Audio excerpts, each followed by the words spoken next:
Seja bem-vindo ao projeto da Rádio Coral aqui no YouTube. Meu nome é Moza, tudo tranquilo com vocês? Bom, as oitavas de final da quarta divisão estão aí. O Santa Cruz irá enfrentar o Altos. Primeiro jogo na Arena de Pernambuco, o segundo lá no Lindolfo Monteiro, no Piauí. E vamos ver o seguinte, né? Eu tenho uma estatística bem interessante que eu gostaria de falar para todos vocês, que é, na minha visão, o caminho do Santa Cruz ficou mais fácil. Mas por quê? Antes, eu vou pedir que você se inscreva no canal, deixa teu like e também deixa teu comentário para fortalecer aquele vídeo. Tá certo? Agora vamos para o tema do vídeo de hoje. O tema do vídeo de hoje é muito simples. Várias equipes tradicionais e favoritas a vaga, né? São 4, foram eliminadas nesse primeiro mata-mata. E olha, quase o Santa Cruz também ia com eles. Não, se não fosse a Rock Kennedy, sei não, hein? Mas vamos lá. O que aconteceu na rodada, né, passada, no mata-mata passado, é que diversas equipes de tradição, né, tanto na competição quanto na questão financeira, foram eliminadas. E aqui eu destaco estas, sabe? Não vou levar em conta a primeira fase, mas agora foi feita uma limpa geral. Uma limpa geral. Algumas equipes continuam, né? Mas eu acho que não tem nenhuma equipe de grande tradição, a não ser o América de Natal, que é uma equipe de grande tradição também. O Asa de Arapiraca é uma equipe de tradição no Nordeste, mas, enfim, não é capaz de rivalizar com o Santa Cruz em tradição, nem com o América de Natal, né? Mas é uma equipe que está fazendo uma excelente campanha. Eliminou o Ferroviário como se fosse papel, né? Não adiantou nada ter o Ciel, não adiantou nada o Ferroviário ser uma SAF. E olha, né? O Asa de Arapiraca é comandado por Raniel Ribeiro, que venceu aquele amistoso lá em Arapiraca, né, na pré-temporada, no final do Campeonato Pernambucano. Enfim, eu destaco aqui para vocês e vou explicar por que eu acho que o caminho ficou mais fácil. Dessas equipes aí, todas poderiam pegar o Santa Cruz futuramente. Mas por quê? O Santa Cruz vai pegar o Altos agora, né? Vai pegar o Altos. Como é que o Santa Cruz vai pegar alguma dessas equipes? É simples. Realmente, no primeiro e no segundo mata-mata, os confrontos são direcionados, né? Você cai numa chave e nessa chave você vai pegar adversários, tanto nas oitavas de finais quanto no primeiro mata-mata. A partir daí, nas quartas de final, para você ir para a semifinal, o modelo muda e passa a ser o seguinte: as 8 melhores equipes vão fazer um ranking, isso todo mundo já sabe, e o melhor colocado vai pegar o oitavo, o segundo, o sétimo e assim por diante. Então o Santa Cruz poderia pegar alguma dessas equipes caso passe do Altos, e eu acho que vai passar, e nós todos torcemos para isso, né? Então, o que poderia acontecer? O que poderia acontecer? O Santa Cruz pegar um desses adversários. E eu destaco, né, alguns deles, por exemplo, a equipe do Ferroviário. O Ferroviário fez uma má campanha nessa quarta divisão, se classificou com uma baixíssima pontuação, sabe? E foi eliminada. Ainda bem, por que eu digo isso? Vai que o Santa Cruz lá na frente pega o Ferroviário. É uma equipe cascuda, é uma equipe que sempre dá trabalho ao Santa Cruz, sabe? Nos 2 jogos foi 3-1 aqui pro Santa, 3-1 para eles lá, sabe? Então é uma equipe que foi bom ter sido eliminada. Outra equipe que também foi bom ter sido eliminada foi o São José do Rio Grande do Sul.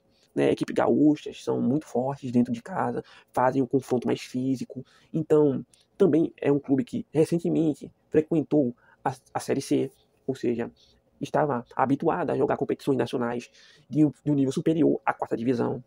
E uma viagem para o Rio Grande do Sul não é nada boa. É uma distância um pouco longa, né, para se percorrer. Mas, enfim, neste caso, também eu considero que a eliminação do São José foi muito benéfica. Né? Todos que estão aí foram benéficas. Outro time também que eu considero que foi uma beleza ter saído foi o Sampaio Corrêa. Sampaio Corrêa sempre faz jogos difíceis com o Santa Cruz, sabe? Inclusive, foi rebaixada numa injustiça muito grande, né? Porque o Caxias, que hoje é líder da Série C, escalou um jogador irregular, que foi justamente o Yuri Ferraz, né? O Yuri Ferraz que está no Santa Cruz. Então, o Sampaio Corrêa é um time muito forte dentro de casa, tem tradição, não se abala com torcida grande e geralmente é muito forte dentro de casa. Acabou sendo eliminado, ainda bem, né? Inclusive algo até estranho, né? Que o Imperatriz e o próprio Maranhão se classificaram e o Sampaio não. Isso aqui é muito estranho também, porque de todos, né? De todos eles é a equipe com mais tradição na Série D do estado. Porém, dessa lista aí que eu botei aqui, né? De equipes eliminadas, vamos falar da Portuguesa, né? A Portuguesa seria um adversário dificílimo para o Santa Cruz, por ser uma equipe de tradição. Não é uma equipe de grande torcida. se fôssemos avaliar, por exemplo, a torcida da Portuguesa, comparando aqui com o futebol pernambucano, ela seria comparável à torcida do Náutico, mas muito menor, muito, muito menor. Mas eles estão localizados em São Paulo, o poder aquisitivo é maior e tal. Não que isso faria alguma diferença, porque o Santa Cruz é SAF também. Mas essa eliminação da Portuguesa tirou um páreo bem forte do caminho do Santa Cruz, lógico, numa briga, por exemplo, numa semifinal. Seria muito triste, por exemplo, as duas equipes se enfrentarem. Lógico que eu torço pelo Santa Cruz, né? Mas eu também não vou ser mentiroso que eu gostaria da recuperação da Portuguesa, porque grandes clubes do futebol brasileiro, eles passam, né, por grandes dificuldades por conta de administrações totalmente escandalosas, medíocres de seus dirigentes. E o caso da Portuguesa foi muito tenebroso. A Portuguesa era um time exemplo no futebol brasileiro. Por exemplo, naquela fase que o Santa Cruz estava mal, né, frequentando a 4ª divisão, por exemplo, a Portuguesa foi campeã, por exemplo, da 2ª divisão. Então, frequentou várias vezes a 1ª divisão até a sua queda trágica em 2013, né? E nunca mais se recuperou daquilo ali, porque aquilo ali foi um golpe muito duro, né? Então, tirar a Portuguesa do páreo nesse momento foi algo muito bom, mas muito bom. Pro Santa Cruz, lógico, ele precisa se classificar, vencer o Altos, mas eu atribuo isso a algo muito interessante, né? Agora vamos para algumas equipes que eu considero a eliminação muito boa, mas que não tem tanta tradição assim quanto a torcida coral, né? Imagina, por exemplo, o Água Santa. O Água Santa, ele é uma equipe de São Paulo, né? Que ganhou destaque recentemente, foi vice-campeão paulista e é do interior de São Paulo, não, se não me engano é de Diadema, né? Não é do interior, não, é de Diadema. E é uma equipe que está ganhando certo destaque e projeção no cenário nacional e principalmente no futebol paulista, ou seja, tirar esse clube do caminho do Santa Cruz, do futuro, o caminho do Santa Cruz, foi algo muito interessante também, porque tem todo esse contexto, né? Futebol paulista realmente é um cenário, é um campo ali muito, muito forte, muito difícil de se vencer. Então, apesar de ser uma equipe sem tradição e sem grande torcida, porque é um clube localizado, mas foi muito bom ele ter sido eliminado. Eu também acho isso do Manaus. O Santa Cruz nunca deu muita sorte com o Manaus. Nunca deu muita sorte com o Manaus. É uma equipe ruinenta, que recebe muito dinheiro lá do estado do Amazonas, né? Então ele tem grandes recursos para poder investir no futebol, né? Tanto o Amazonas, quanto o Manauara e quanto o Manaus são clubes que surgiram recentemente, né? Não são nem de perto, não tem a tradição que outros clubes de lá têm, por exemplo, o Fast Club. O Fast Club é um clube muito expressivo. O Peñarol, né? Eliminou até o Santa Cruz na Copa do Brasil. E tem outros clubes também, o São Raimundo, né? Do Amazonas.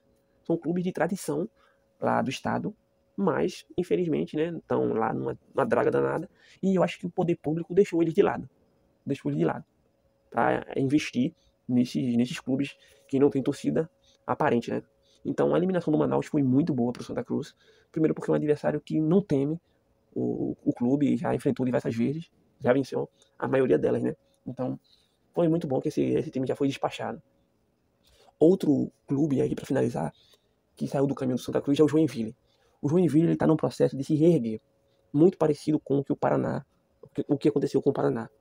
Ele ficou algumas edições da 4ª divisão sem ter calendário, ou seja, ele não participou. Então, mesmo sendo uma equipe que está se reerguendo, tomou uma sapecada. Foi eliminado levando uma goleada de 4-0.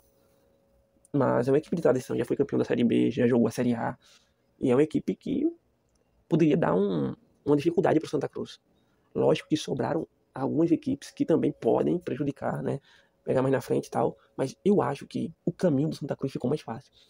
Tem algumas equipes aí na classificação, né? Nessas oitavas que eu gostaria de pegar, por exemplo, caso passando, né, do Altos, o Ceilândia, o Rio Branco, por exemplo, o Barra de Santa Catarina, apesar de Santa Catarina ter um futebol forte, o próprio Central eu gostaria de pegar numa briga para semifinal, né, na briga do acesso.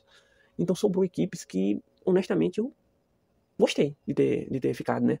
E eu acho que a chance do Santa Cruz para subir aumenta muito passando pelo Altos do Piauí. Provavelmente, como o Altos, se eu não me engano, está na frente do Santa Cruz na pontuação, o Santa Cruz eliminando o Altos, já elimina ele, ou seja, já sobe uma posição. Você também acha que o Santa Cruz tem um caminho mais fácil agora? Não estou menosprezando nenhum adversário, mas eu acredito que sim. E você? Deixa aqui no teu comentário. O Santa Cruz conseguiu sim um caminho mais fácil? Ou piorou? Honestamente, eu acho que melhorou, tá? Mas isso só vale dentro de campo. ainda sobrou algumas equipes tradicionais que eu não gostaria que o Santa Cruz pegasse. Lógico que a obrigação é subir, tem que pegar qualquer um, e vencer qualquer um. Mas, né, eu acho que todo torcedor do Santa Cruz preferiria pegar, por exemplo, Ceilândia do que um América de Natal, por exemplo. Ou uma Inter de Limeira, para ser mais honesto. Ou um Aparecidense. Ou, por exemplo, pegar o Rio Branco, do Espírito Santo. Então é isso, minha gente. O que vocês acham? Eu tô ficando por aqui. Forte abraço a todos. Valeu. Fui.